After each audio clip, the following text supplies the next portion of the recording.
Good morning and welcome to Sunday service at UUMAN, the Unitarian Universalist Metro Atlanta North Congregation in Roswell, Georgia. My name is Jennifer Ratcliffe and I'm your worship associate today. Today is a very special Sunday service.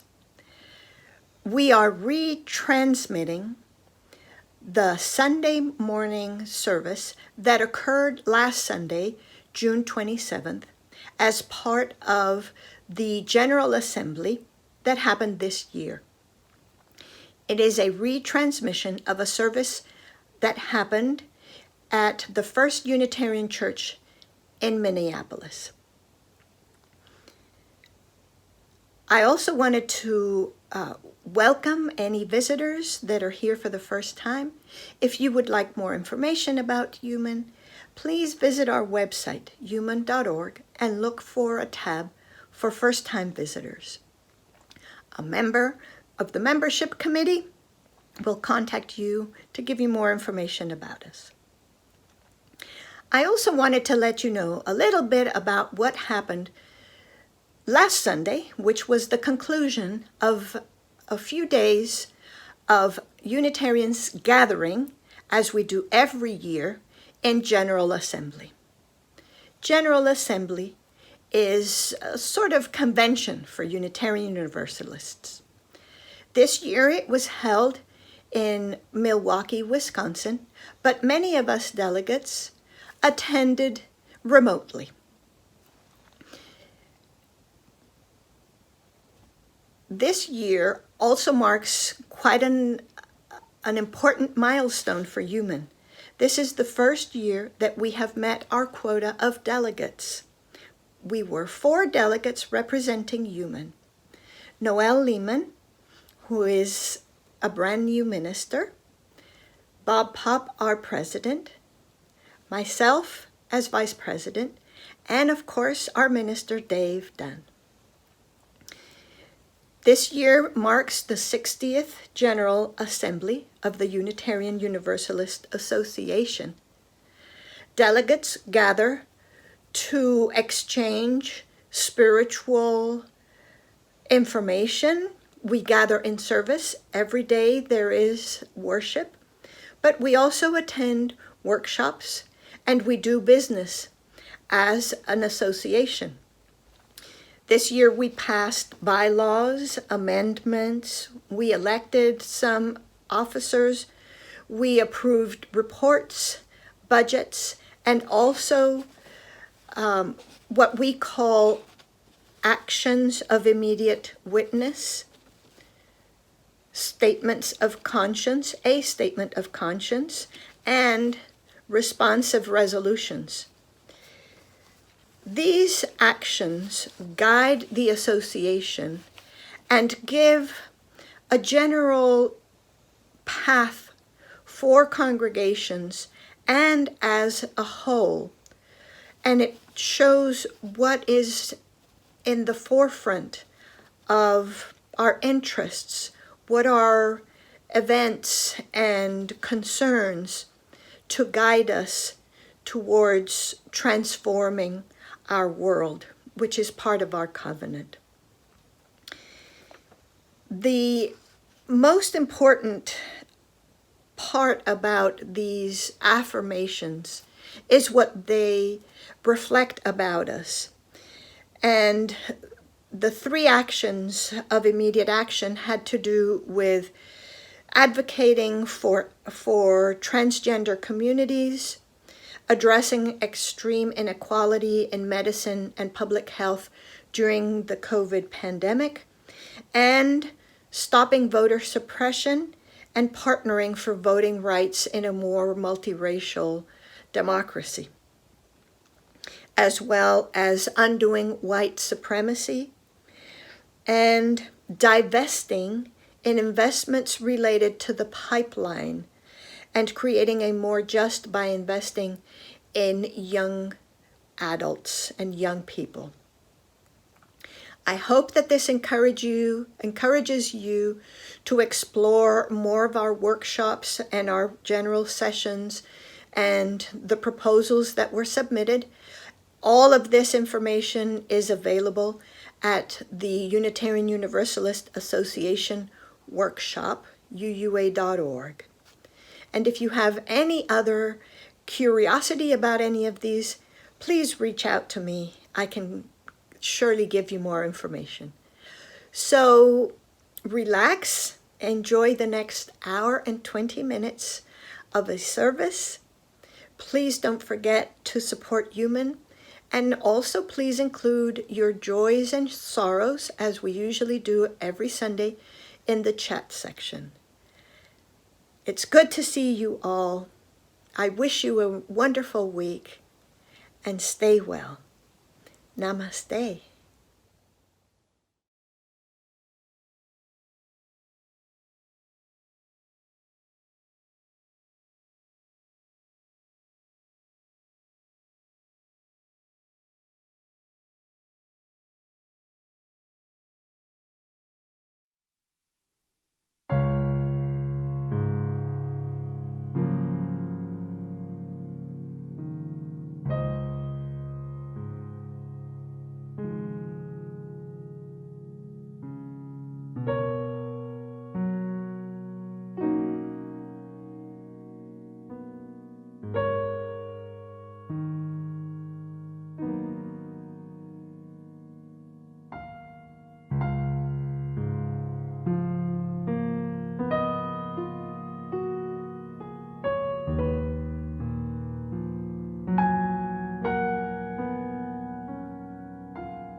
Welcome, everyone, to the Sunday morning worship service at the 2021 General Assembly.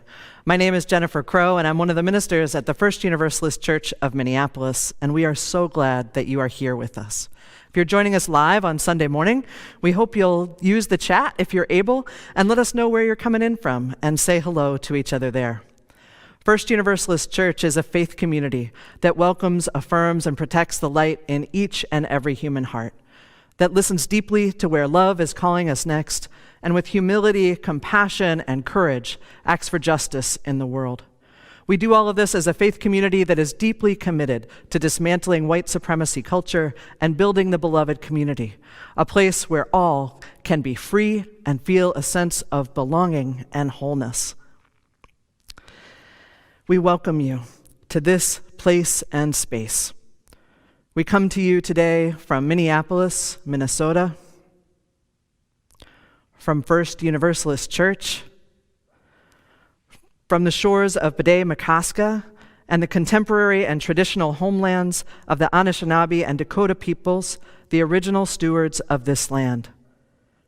We come to you uplifting the name of these lands and the community members from these nations who reside alongside us.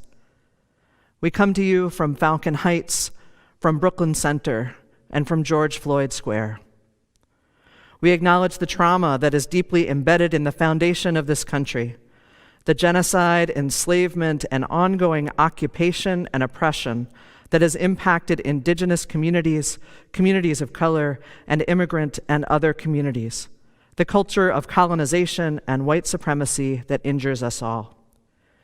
We acknowledge the communities of resistance that continue to side with love, teaching us through their persistence, courage, and creativity that another way is possible.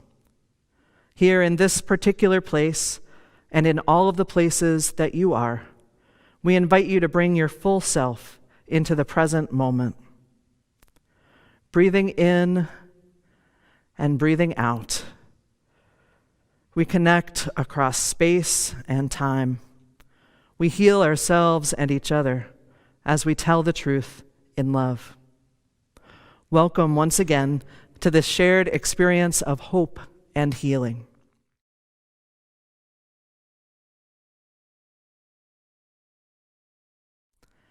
Our chalice lighting today is led by some of the members of First Universalist Church's single parents community. These families have been meeting faithfully together over Zoom throughout the pandemic, offering care and support to each other during these challenging times. Please join us in lighting your own chalice as we light our chalice led by Reverend Sarah Smalley and these families. Please join in the words for the lighting of the chalice. Love is the spirit of this church, and service is its law. This is our great covenant. Together in peace. To dwell together in peace. To seek the truth in love. And to help one another.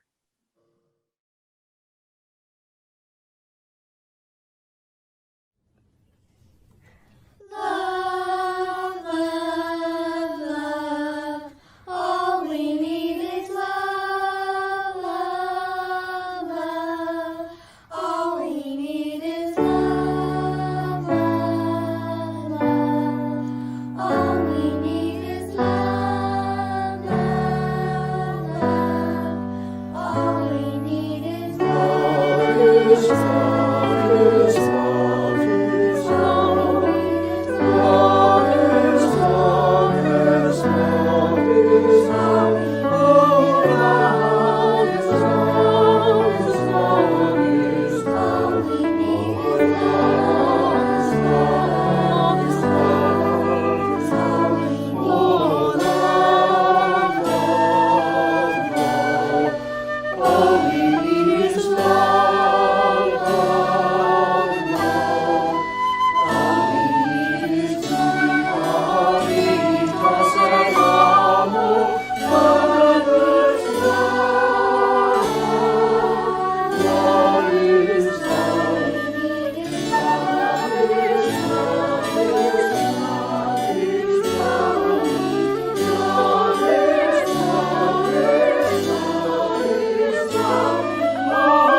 Hi, I'm Lauren Wyeth, and I'm here to tell a story. And in particular, I want to talk with the kids because I'm going to tell you about a time, kind of a long time ago, when I learned something really important from my son. My son Ames and I, we were hanging out one Sunday afternoon, not really doing that much. And apparently I was I was humming under my breath. I was humming this tune. And Ames was about maybe 5 years old, but somehow he'd never heard this song before. So he asked me to sing it to him. And so I did. It's the one that goes like, on top of spaghetti all covered with cheese, I lost my poor meatball when somebody sneezed. And Ames listened really closely. And then he got really serious and he demanded, sing the rest. And so I did. It rolled in the garden and under a bush it goes. And then at that point, Ames's lower lip starts sticking out and his forehead starts getting all wrinkled up. And I was surprised. I stopped and I said, you know, what's up? Are you okay, honey? And he goes, keep singing. So I did, but when I sang, and then my poor meatball was nothing but mush, Ames just started crying, tears running down his face. And I was shocked and I was like, honey, what's the matter? And Ames just said, sing it again. And I said, but isn't the song what's making you cry? And he nodded and I said, but I don't want to make you cry. And he goes, Mama, sing. Now, I really didn't want to sing something that was clearly breaking his heart, but Ames was 100% clear. So even though it was really hard to do it, I sang the song again. And he kept crying.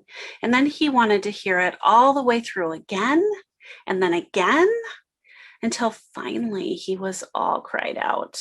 And only then, when he was resting his head on my shoulder and he was patting my arm, really exhausted, only then was he ready to talk. And I asked him, what was making you cry? Was it that they lost their lunch, that their lunch rolled away? And Ames told me, no. And I could tell it was really hard for him to say this next part, but he said, it was the poor meatball. Poor meatball.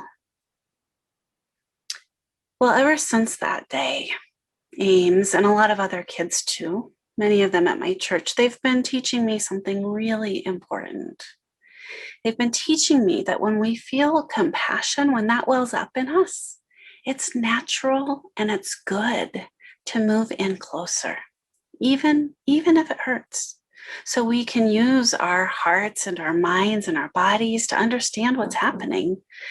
And when we grown-ups, when we try to distract kids from what's painful or broken that they notice in the world, we're not actually helping you.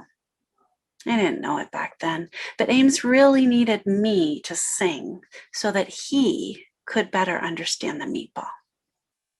Now, sometimes we adults might feel unsure about whether you're ready for certain conversations, because sometimes really young people ask really hard questions, like, why doesn't that person have a place to live? Or why are the police hurting people instead of protecting them? Or what if my pronouns that people are using don't fit? What then? But if you're asking, you're ready. You're ready for the conversation. You want to understand, right? And it's our job. It's our job as your grown-ups to be ready when you are and to go there with you. Now, several years after Ames insisted I sing about the meatball, he and his brother discovered this series of books called The Hunger Games. And those books have so many sad parts. In fact, they have some really, really upsetting parts. And some of the grown-ups that I know told me they didn't think my kids should even be allowed to read those books. But I didn't believe that because of this lesson kids had already taught me. I figured out that I think the Hunger Games books and movies were really popular for a good reason.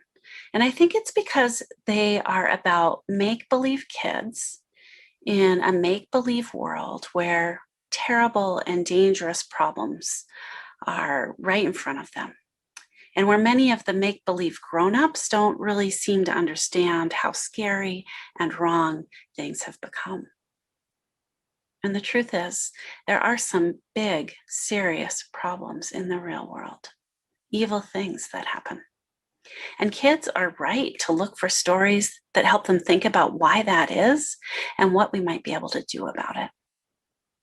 Kids have taught me that it's important to understand the poor meatball gone to mush. It's not too much if we do it together. And there's a magic that happens. There's a magic that happens when we do it together. There's a tenderness, there's a sweetness that happens in our togetherness. There's freedom, and there's a healthy kind of power in our togetherness. Thanks for revealing that to me. Imagine the world of love and liberation we could build with that power together.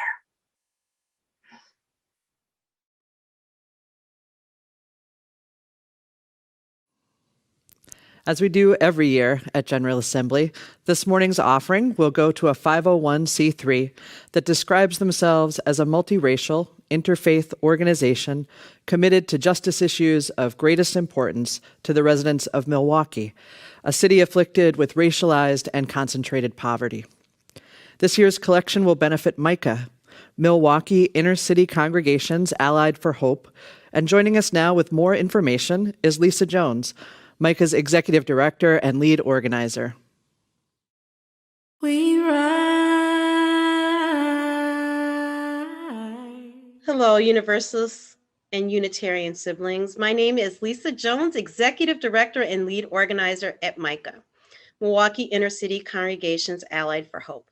Micah thanks Unitarian Universalist Assembly and our local UU congregation for choosing us to be your special plate collection for your General Assembly. Micah, since 1988, has been on the ground and in the fight for permanent beloved community that Dr. King spoke about. I'd like to share with you a video of our work over the last 2 years.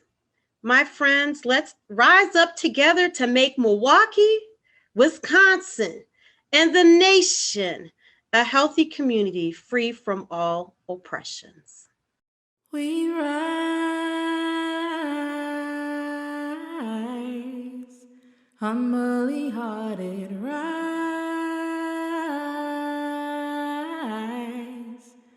won't be divided, rise, with spirit to guide us, rise,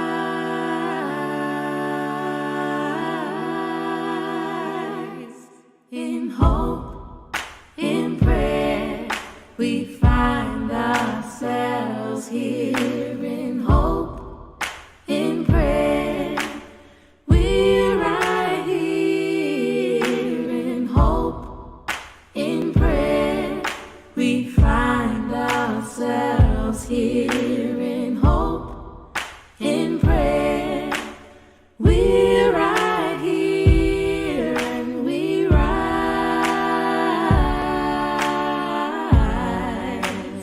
All of the children rise,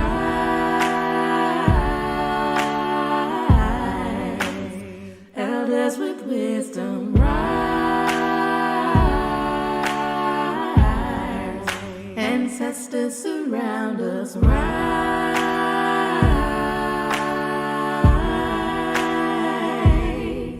In hope, in prayer, we find ourselves here. In hope, in prayer, we're right here. In hope, in prayer, we find ourselves here. In hope, in prayer, we're right here, and we rise.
tonight with a greater readiness.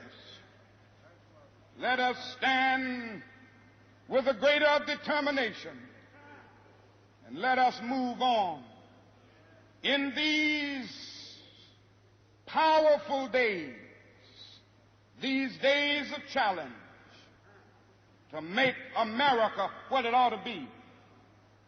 We have an opportunity to make America a better nation.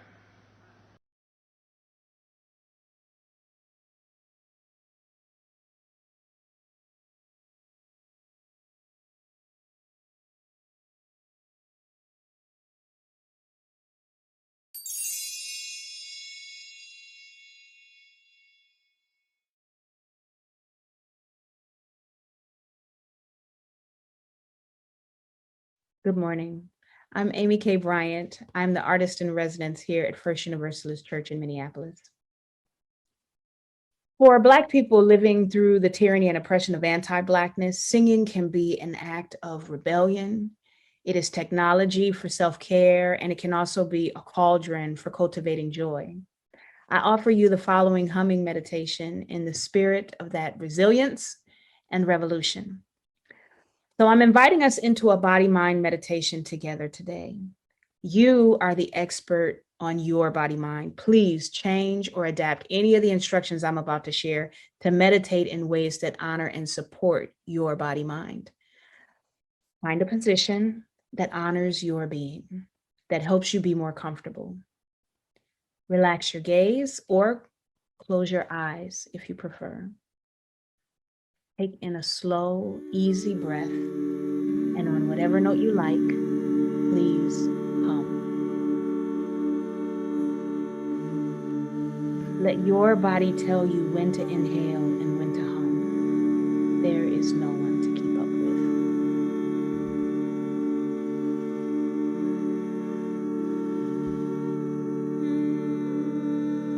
with. If you leave a little space between your top and bottom teeth, you may feel the vibration of your voice on your closed lips. As you hum, give all of your attention to the feeling of the hum in your body.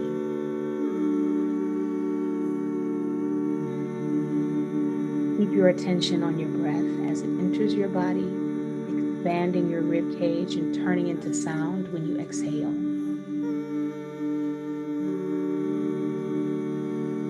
Feel free to change notes as often as you like, and as you raise and lower the notes, notice how the location of the vibration changes.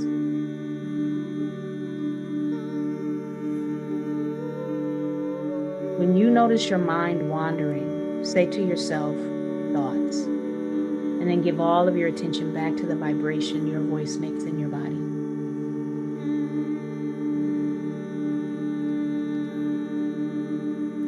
When you need to rest your mind, you can take a little refuge in the feeling of your own voice. So that's one way you can use humming to quiet your mind.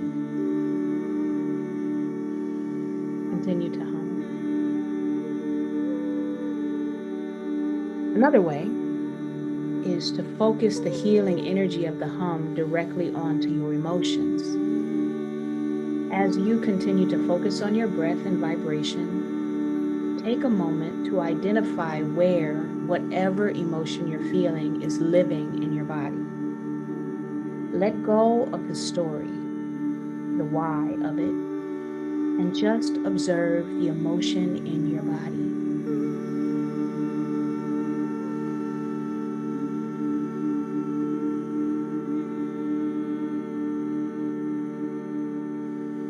Even if you're feeling sad or angry, our intent is not to get rid of it, but to really get to know it, to be with it with a loving, non-judgmental curiosity.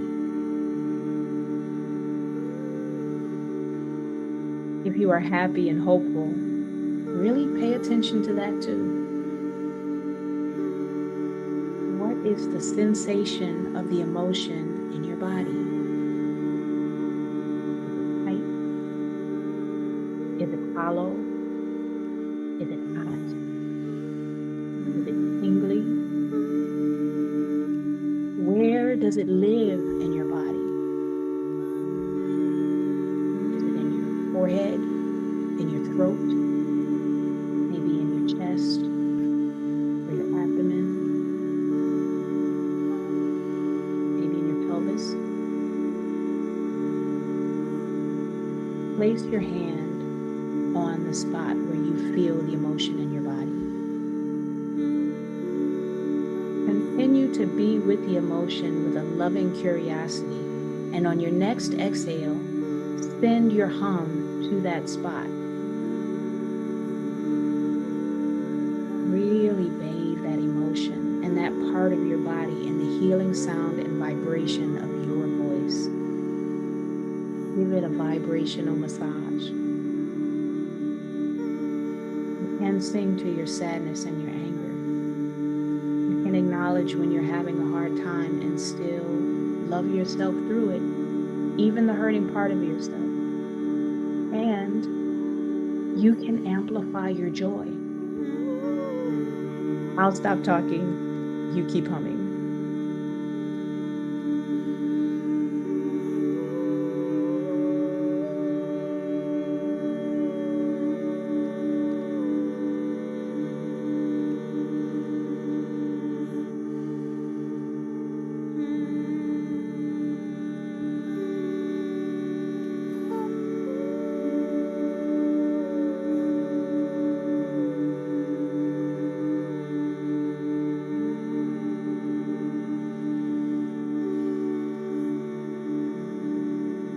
Let your next inhale be the beginning of the final hum of this meditation.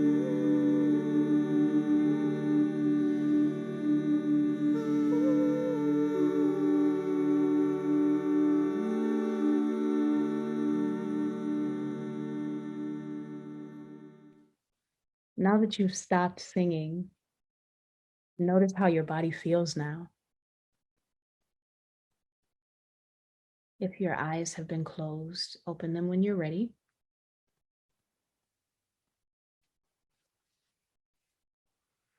Singing is a component in rituals across cultures because of its healing power. I know part of the way that Black people survived slavery and all of the oppression since is by singing our way through. And you can sing your way through too. Thank you for humming with me.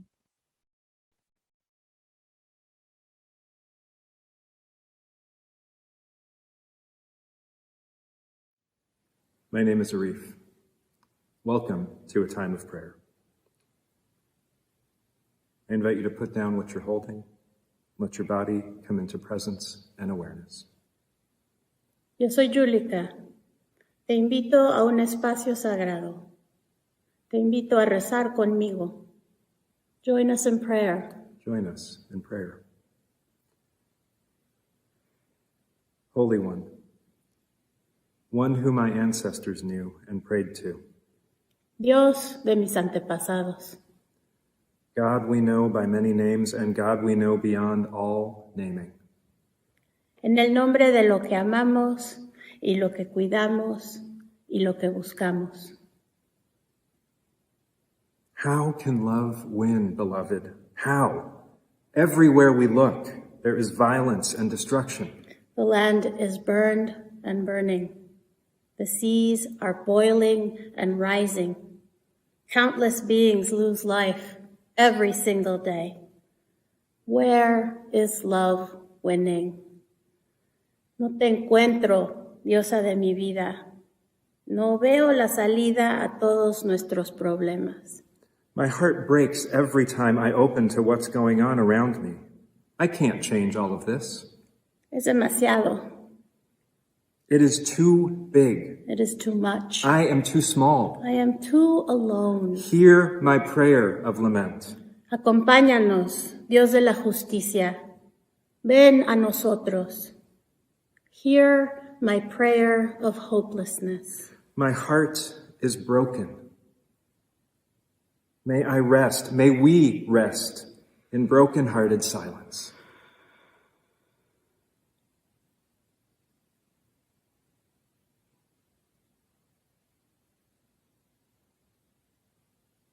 And I invite you to share, as you feel moved, what your broken heart is carrying.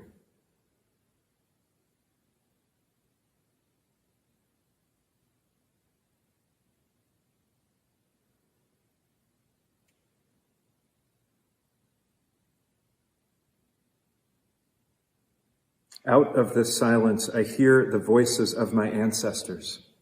I hear the call of the future. My great-great-grandchildren call to me. The world is too big when I make it too big.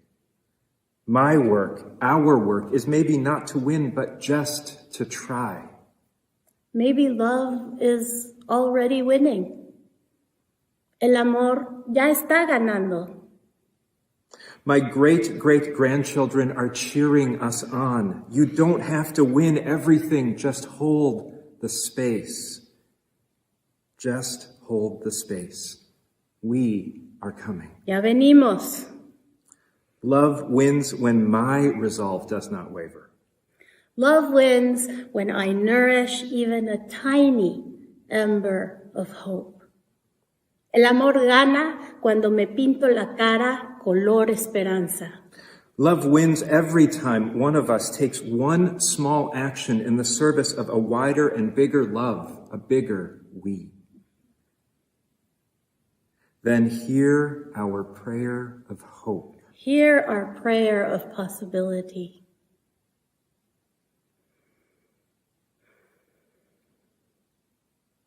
Where in your life is love winning even now?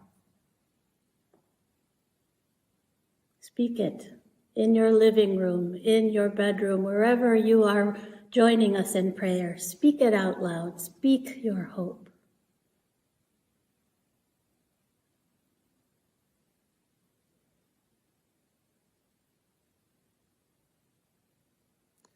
We may or may not change the world. That is not ours to know, but love wins when we hold on to ourselves. When we hold fast to one another.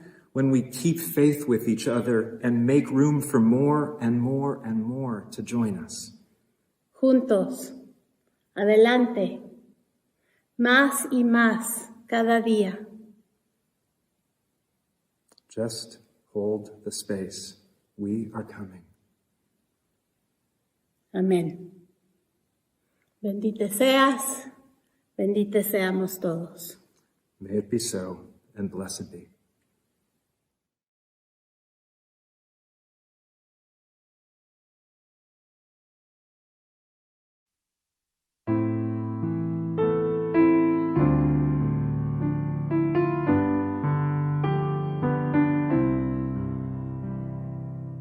Spirit of life, come unto me. Sing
Hi, my name is Johanna McPhee.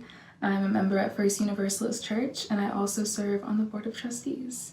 Today I'm going to be reciting a poem by Reverend Teresa Inés Soto. It's called Everything is Still on Fire. Everything is still on fire. Despite your best efforts in addition to living, it is clear that fire or not, you must level up in what it means to thrive. Right now, that means wrestling with the truth and the fact that everything is not your fault. I am sorry that everything is still on fire. Once hate catches the winds of not my problem blow and blaze, it is hard to stop. But hard is not impossible. Not yet is different than never. You, in community, have an answer. You have a response to systems of power and control and to the cost of suffering. You and your community together are the answer. You are not only a people of flame, but also a people of cold, clear truth. You know both where you fall short and where you flourish and where you still reach. Everything is still on fire, but all is not lost. You remain more nimble than steadfast, more unshakable than swayed by the latest rage. You are here to put out the ravenous flames and heal the world.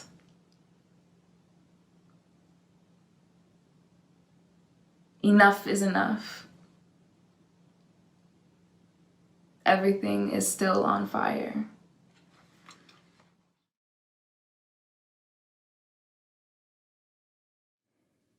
In 1967, Douglas Turner Ward wrote a play called The Day of Absence. The play starts off with a town in absolute panic. Something was terribly wrong. Half the people had disappeared.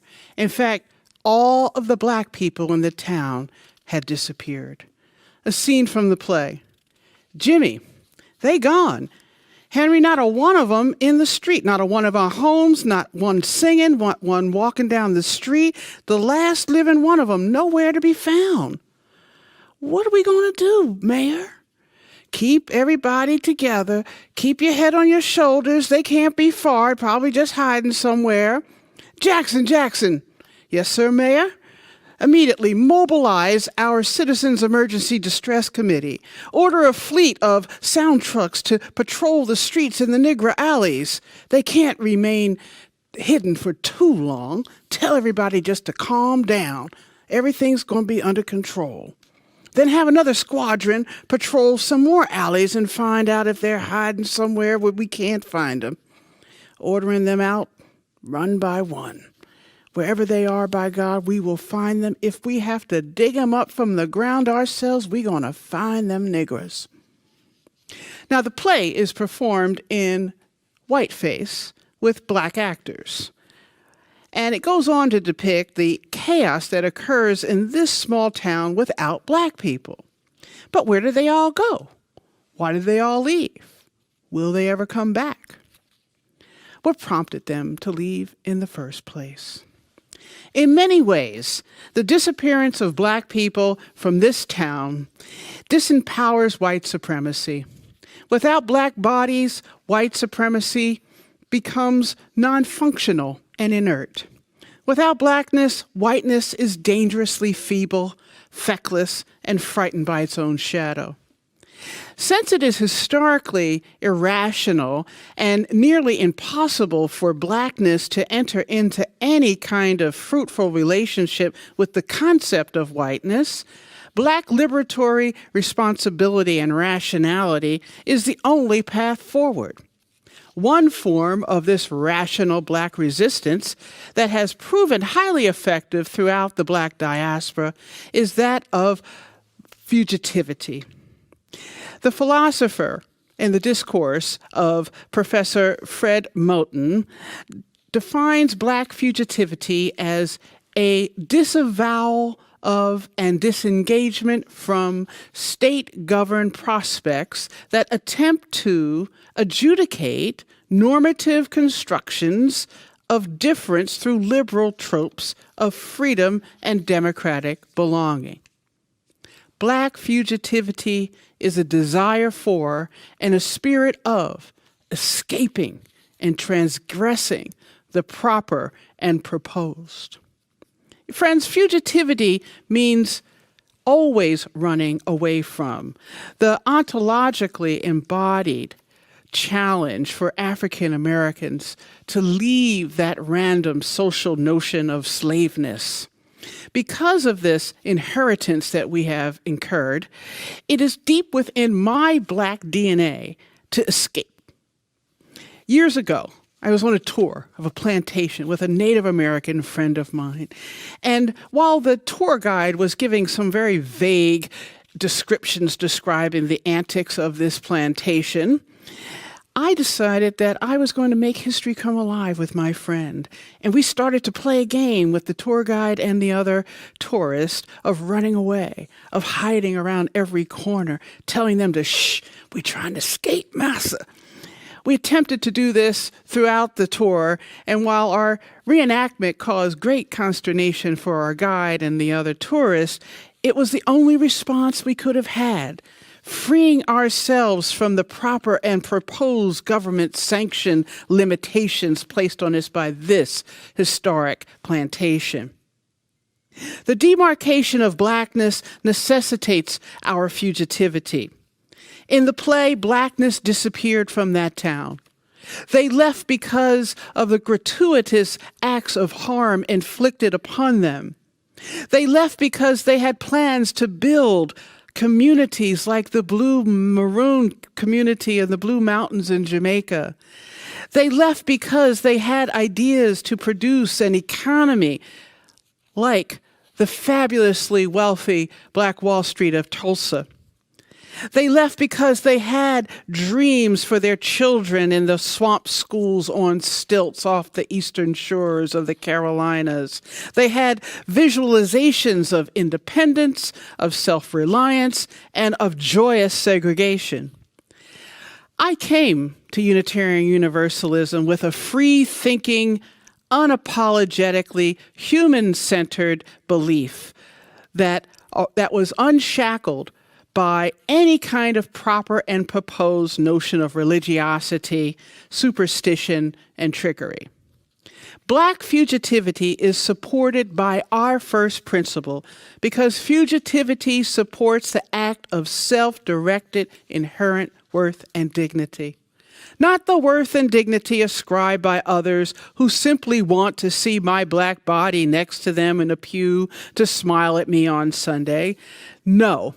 A worth and dignity that is ascribed by us for us, because we want to love ourselves and we want love to win first.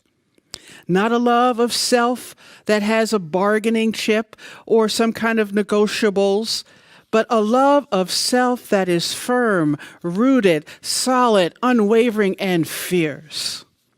The worth and dignity of Blackness must imagine eradicating the afterlife of slavery, which, like all afterlives from nuclear waste on, has lethal capabilities that still live on in the half-lives of our behavior that pervert our moral and theological imaginations. We also cannot simply say we believe in hope for systemic reform, prayers for a better day, and conditional mutuality. These acts will not help love win because conditional hope and prayers by themselves never liberated anyone. Fugitivity is not unknown to Unitarian Universalists. We know that it's because of our ideas. Michael Servetus, because of his rejection of the Trinity and eventual execution by burning for heresy, knew what fugitivity was. He survived running from town to town and place to place, writing and publishing his radical thoughts while resisting the prescribed and proper Trinitarianism of Calvin. Ethelred Brown in Jamaica had found his way to the Unitarian Universalism by rejecting the Trinity.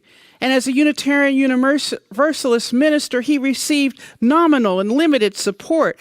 And it was all conditional from the Unitarians.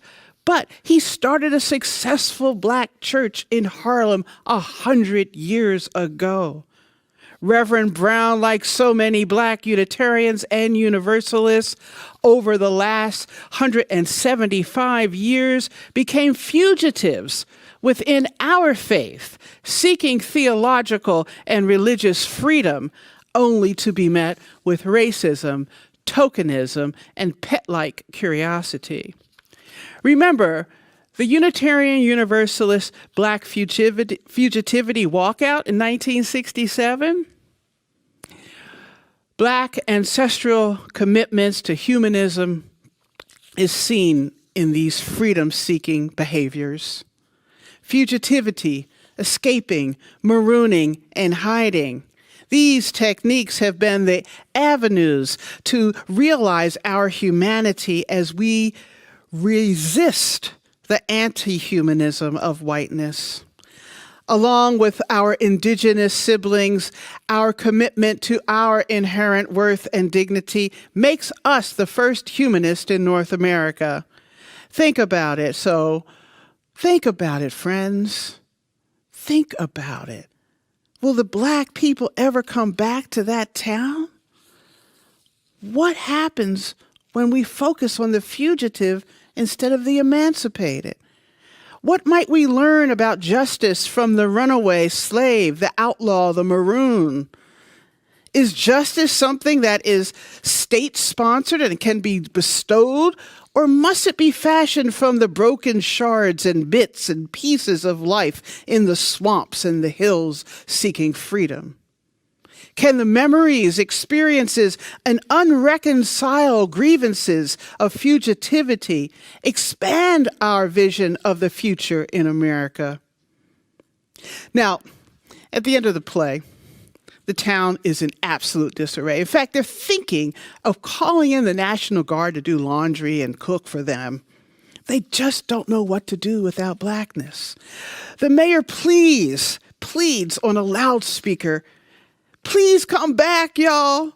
For my sake, please, all of you, even you questionable ones, I want you to come back. I promise no harm will be done to you. There will be no revenge disallowed to you. We'll forgive everything. I'll kiss even the feet of those shoes of the first one that walks up and returns to show up. Just come back, please." In the next scene, the play ends as it starts, with Clem and Luke sitting side by side talking, when one of them noticed Rastus coming down the street. "Is that a Negro? I see. Sure does look like one to me." With their backs, single file, held high and straight, looking forward, they returned to the town without a word. They acted as if nothing has happened when asked where they were. You see, the fear of fugitivity changes things. I would like to believe that they came back because the town had developed a powerful new vaccine or an antidote to white supremacy culture.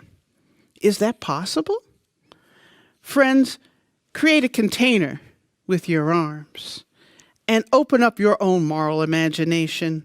Visualize the words, behaviors, gestures, and impulses that bring forth a new world that blackness can return safely to.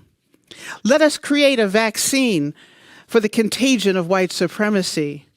Let's replace the symptoms of perfections with the cure of appreciation.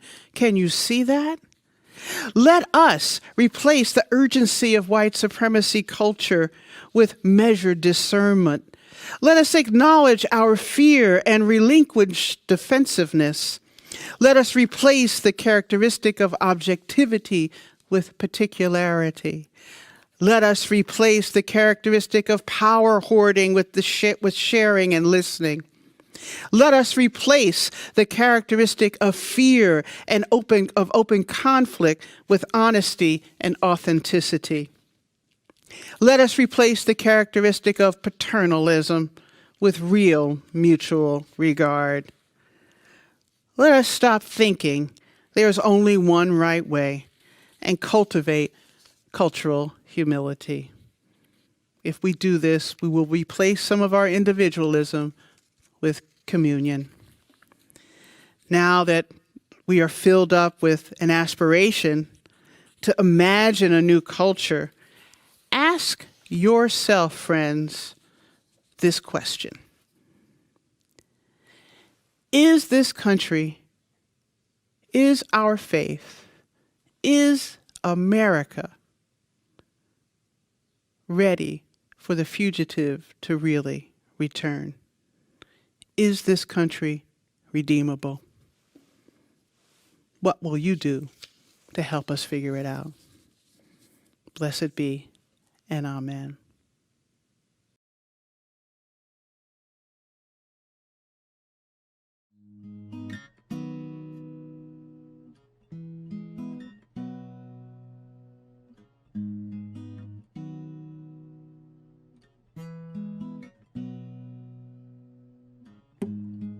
To admit I'm in the rough.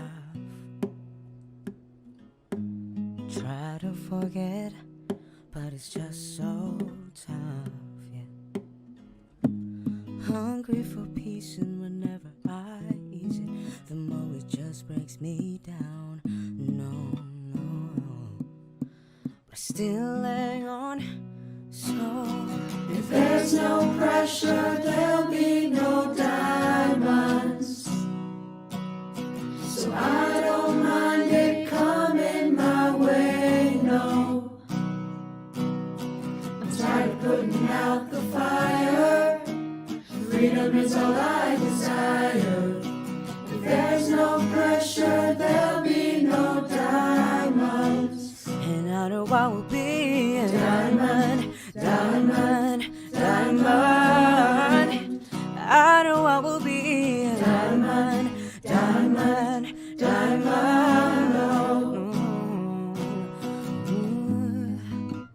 People say they hear you, but they don't really understand. It's really so exhausting. They're trying to reach out for someone's hand. Keep on telling me it gets better. It's hard to see when all I get is bad weather. No, but still I know, yeah. If there's no pressure, there'll be no diamonds. So I don't mind it coming my way, no. I'm tired of putting out the fire. Freedom is all I desire.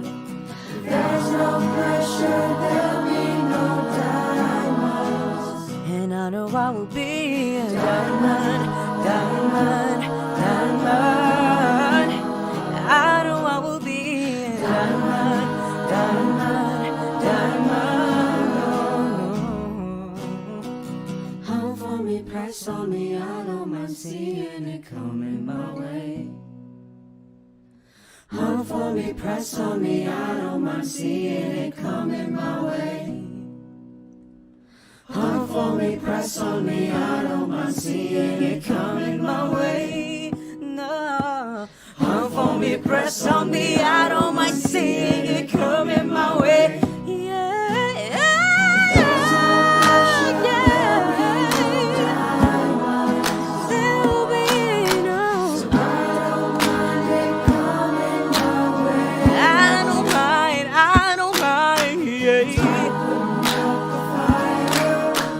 Freedom is all I desire.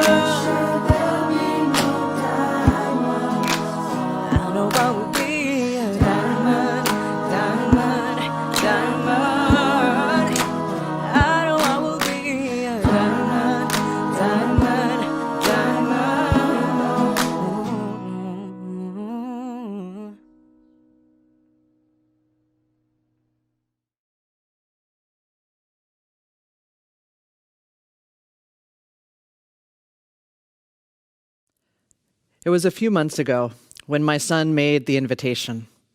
It was the first spring thunderstorm here in Minneapolis after what felt like a perpetual winter. Henry wanted us to join him outside in the rain. Now, this might seem like a typical invitation from a kid to their family, but it wasn't for us. You see, it was just about 5 years ago, during a thunderstorm much like this one, that lightning hit our house in the middle of the night. The impact of the lightning, the sound, it rocked us awake that evening. And we went stumbling through the house, looking for each other and heading out into the rain. We lost almost everything in an instant, and we were incredibly lucky. We knew it could have been otherwise. Now, given that history, I can't say that anybody in my family really looks forward to a thunderstorm. In fact, on that night, when Henry was inviting us to join him out there in the rain, I was considering cowering in the corner of the basement. But I figured as the only adult present at that point, I should probably stay upstairs. It wasn't until the next morning that it dawned on me what Henry had been doing that night. He wasn't hiding from the reality of the rain. He wasn't hiding from the thunder and even the fires that had, in fact, returned to our city. He was out there in it. He was soaking up the joy of the first spring rain after 6 months of waiting in Minnesota. He was out there even as the lightning was lighting up the sky, going past surviving and into thriving. And he was inviting us to join him in it. I tell you this today, not just because I want to brag on my son, which I always do, just to be clear, but I'm telling you this because when I woke up the next morning and realized what he was doing, I realized he was inviting us to go past the kind of living where it's white knuckle, hold on, barely make it through, and move past that out into joy. He was reminding me that another world and another way was possible. And I was so grateful for that reminder. Now, we know something about fires. All of us do, literal and metaphorical, whether we're in Minneapolis or somewhere else. Fires happen in all kinds of ways in all of our lives. When one moment things are one way and the next they are another. This past spring, we were reeling here in Minneapolis, reeling from the trauma of the trial of Derek Chauvin, reeling from another police murder of a black body of Dante Wright over in Brooklyn Heights. And as this was happening, there were particular words ringing in my heart and mind. They were Reverend Soto's words. They write, "Everything is still on fire. Everything is still on fire. And in addition to living, it is clear that we are going to need to level up in what it means to thrive. Everything is still on fire," they write. And in addition to living, it is clear that fire or not, we must level up in what it means to thrive. Beloveds, it is time for us to level up in what it means to thrive as individuals and as Unitarian Universalists. We are meant for more than survival, even though sometimes that is all we can do. We are meant for thriving. Our communities are meant to be spaces of collective liberation, places where we and all who join us know without a doubt their inherent worth and dignity, places where we can be living examples of the embodied experience of what it means to be whole and holy and worthy, welcome and wanted, to know ourselves one more Redeemer here on this earth. That is what our communities are supposed to be like. We are meant for thriving. A circle wide enough to welcome us all. A love that will not let us go. This is who we are meant to be. This is the love we are meant to embody. Now, the pressure is on these days. The pressure is on, as Jake Zyrus and our First Universalist youth just sang to us. And if I am honest, I do not mind it coming our way at all. Because it is time. It is time for us to become the people we have long proclaimed ourselves to be. The people of a true, wide welcome. This is who we are meant to be. And I'll tell you, my fear is that we will continue to dream small, that we will dream small and fall victim to minuscule change and call it progress. I'll tell you, I am haunted, absolutely haunted by the story of a young Howard Thurman. Howard Thurman, who would go on to become the spiritual advisor to Martin Luther King Jr. Howard Thurman, who would go on to write words that continue to serve all those who are living with their back against the wall.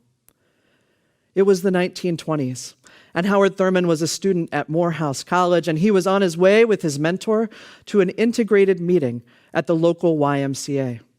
There at that meeting, he was going to hear from the white leaders in town about their plan to create greater racial equity in the city of Atlanta. So Thurman arrived and sat down, and one of the most liberal white men in town got up and began holding forth. Great change was coming, he said. They had done something magnificent. You see, there in the auditorium in town, the seating had always been segregated, with whites sitting at the front of the theater and blacks sitting at the back. But he and his friends had gotten to work, and they had changed things there in the city. They had made it so the dividing line in the auditorium now ran down the center, running vertically, with whites on one side and blacks on the other. Wasn't this amazing progress they had made? Thurman stood and turned and walked out of the room. This was the progress he had been promised? Was this really the best that the well-meaning white folks in power could come up with? Simply a moving around of the lines that divided them? Such discouragement, so much frustration. I tell you, my fear is that we will be limited like this, now 100 years later. That somehow we will still fail to imagine progress and change big enough to be worthy of the legacy we proclaim. That is my fear for us. It was 20 years later, after that meeting at the YMCA, that the Reverend Dr. Howard Thurman was called to serve the first intentionally multicultural, multiracial congregation in the United States. It was 1944. And Thurman and the people of the Church for the Fellowship of All Peoples did something more. They'd stopped moving around the lines that divided us and instead created a community that truly welcomed people of all identities, where folks had experiences of the transcendent together and felt a sense of unity, a place where they lived into their faith and moved with action out into the world. They created a community of collective liberation, the kind we are dreaming of creating now. Even in a world where the fires keep on coming, it is possible for us to level up in what it means to thrive. And this, friends, is the kind of transformation I am inviting us into as individuals and as Unitarian Universalists. Even in this society that is so broken and so soul-breaking, we are called to live lives and create communities of collective liberation, places where we can feel joy, where we can be welcomed in the fullness of who we are, and trust that we will be welcomed in love with the wide embrace that we talk about. This is who we are. This is who we are called to be. We can do this. We can level up in what it means to thrive, to be the people of the wide welcome, to be part of a love that will not let us go, to stay in the struggle, friends, until love wins. May it be so, and amen.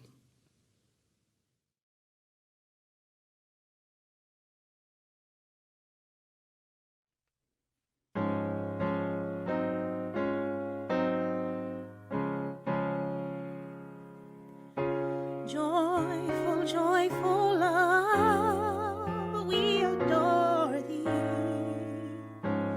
God of glory, word of love. Hearts unfold like flowers before thee. Hail thee as the sun above. Melt the clouds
Joyful, joyful love, we adore thee. And in my life, I've put none before thee. Cause since I was a youngster, I came to know that love is the only way to go. So I had to grow up and come to and understand it, that I'm down with this thing. So now I'm demanding that you tell me who you're down with, G. Cause all I know is that I'm down with love, you see. You're down with L-O-V-E. Yeah, that's me. You're down with L-O-V-E. Yeah, that's me. You're down with L-O-V-E. Yeah, that's me. Who's down with L-O-V-E? Everybody. Come and join the chorus, the mighty, mighty chorus, which the morning stars began. The option of love is right before us. By the way, what have you done for love lately? Ooh, yeah. What have you done for love lately? Love watches over everything, so we sing joyful, joyful love. We adore thee, God of glory, word of love. Hearts unfold like flowers before Him. Hail thee, hail the Son of holiness. Hail the clouds of gloom and sadness. Drive the dark cloud away. Drive it away, giver of immortal gladness. Heal us. Joyful, joyful, we adore thee. Heal us. God of glory, word of love. Heal us. Hearts unfold like flowers before thee. Heal us. Hailing to the Son of God. Heal us. Melt the clouds of gloom and sadness. Heal us. Drive the dark of doubt away. Heal us. Giver of immortal gladness. Heal us. Fill us with the light. Fill us with the light. Fill us with the light of day. Light of day.